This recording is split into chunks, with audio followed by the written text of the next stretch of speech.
my B.Ed from Shiksha College. How can they prove that I am a wrong student? I have all my documents. I have gone through every process. I am not.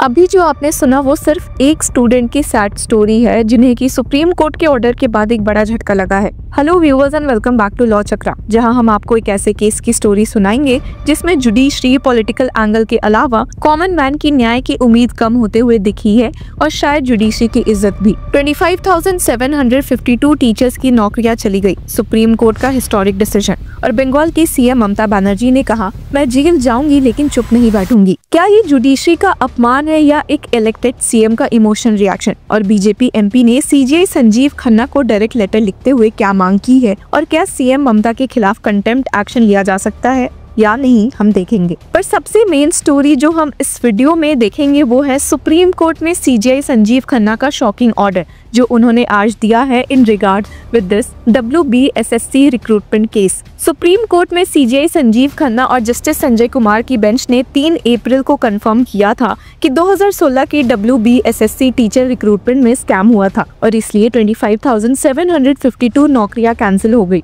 2016 में 23 लाख लोगों ने apply किया था जबकि vacancies थी सिर्फ 24,640। पर investigation में पता चला ज्यादा अपॉइंटमेंट लेटर्स इशू हुए, OMR शीट स्टैम्पर की गई और रैंकिंग मैनिपुलेट की गई। अप्रैल 2024 में कलकत्ता हाईकोर्ट ने पहले ही इस अपॉइंटमेंट प्रोसेस को इलीगल डिक्लेयर कर दिया था और अब सुप्रीम कोर्ट ने उस जजमेंट को अपहोल्ड कर दिया है और वेस्ट बंगाल सीएम ममता बनर्जी को एक बड़ा झटका दिया था। हालांकि इस केस में एक मुद्दा काफी कंट्रोवर्शियल रहा है। असल में जब ये केस कलकत्ता हाईकोर्ट में था तो तब जस्टिस अभिजीत गंगोपाध्याय ने इस केस में सीबीआई इन्वेस्टिगेशन की ऑर्डर दी थी into the creation of extra और supernumerary post by the cabinet in West Bengal teachers recruitment scam. इसके बावजूद कि ऐसी कोई डिमांड नहीं की गई थी। सुप्रीम कोर्ट ने इस केस में अपने ऑर्डर के साथ स्टेट भी किया था कि we however will independently take up the issue raised in the appeals filed by the state of West Bengal with regard to the direction of investigation by the CBI on the decision taken to create supernumerary post. The special leave petitions to this extent will be listed for hearing on 8 April 2025। इस मामले में CGI Sanjeev Khanna और justice Sanjay Kumar की bench ने देखा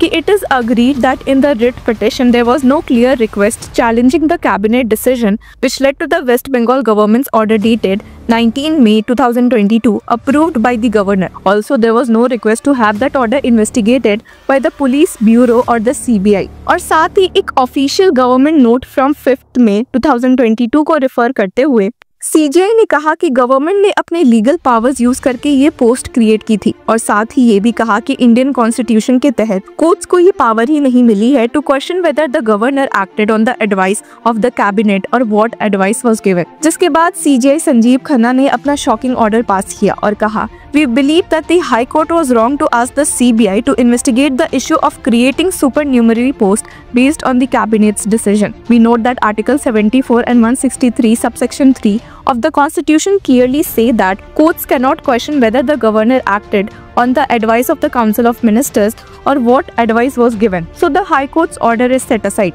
यानी कि simple language में सुप्रीम कोर्ट ने कलकत्ता हाई कोर्ट के उस ऑर्डर को सेट असाइड कर दिया है जिसके थ्रू कोर्ट ने इस केस में सुपरन्यूमरी पोस्ट की क्रिएशन में सीबीआई इन्वेस्टिगेशन की परमिशन दी थी। हालांकि कंफ्यूजन दूर करने के लिए सीजीआई संजीव खन्ना ने क्लैरिफाई किया कि we want to make it clear that our comments in this order only relate to the instruction to investigate how extra post supernumerary post were created.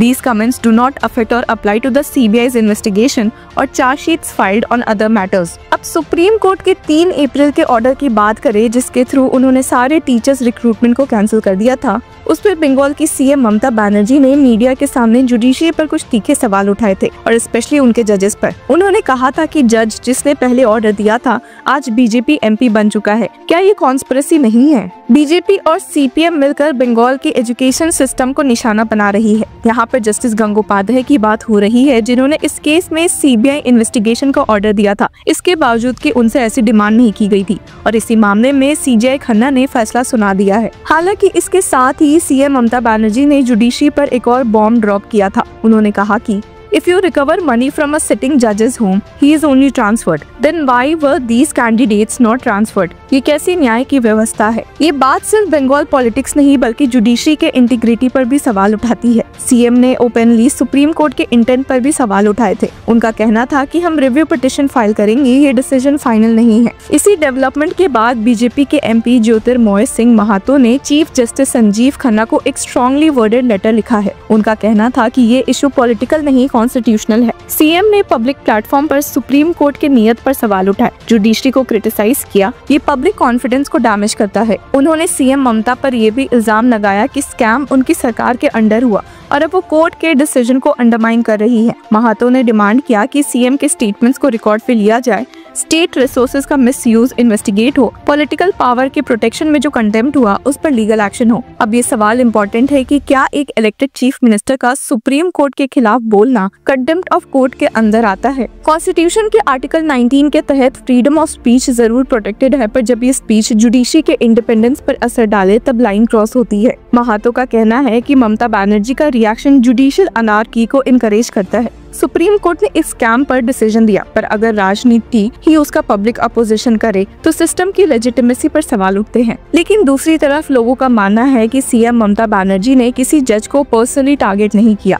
बल्कि अपने एलिजिबल सपोर्टर्स को सपोर्ट करने का promise दिया। क्या ये पॉलिटिकल अकाउंटेबिलिटी का हिस्सा है या जुडिशरी के अगेंस्ट प्रेशर टैक्टिक्स? इस कंट्रोवर्सी का एक पॉलिटिकल एंगल भी है जो इग्नोर नहीं किया जा सकता। कलकत्ता हाईकोर्ट के फॉर्मर जज जस्टिस अभिजीत गंगोपाध्याय ने पहले इसी टीचर्स रिक्रूटमेंट स्कैम पे स्ट्रॉन्ग कमेंट्स दिए थे और फिर बीजेपी ज्वाइन करके तमलुक से एमपी बन गए। इस बैकग्राउंड में सीएम ममता का अग्रेसिव स्टांस जुडिशरी के खिलाफ नहीं बल्कि पॉलिटिकल इन्फ्लुएंस के खिलाफ दिख रहा है। और सीजीआई संजीव खन्ना जिनके टेन्योर में ये सब हो रहा है, क्या उनके सामने ये टेस्ट ऑफ इम्पार्शियलिटी बनेगा? अब चलिए इसी मामले में उन टीचर्स का क्या कहना है जिन्हें सुप्रीम कोर्ट के इस जजमेंट से इनएलिजिबल डिक्लेयर किया गया है, देखते हैं। So I've done my B.Ed from Shiksha College. How can they prove that I am a wrong student? I have all my documents. I have gone through every process.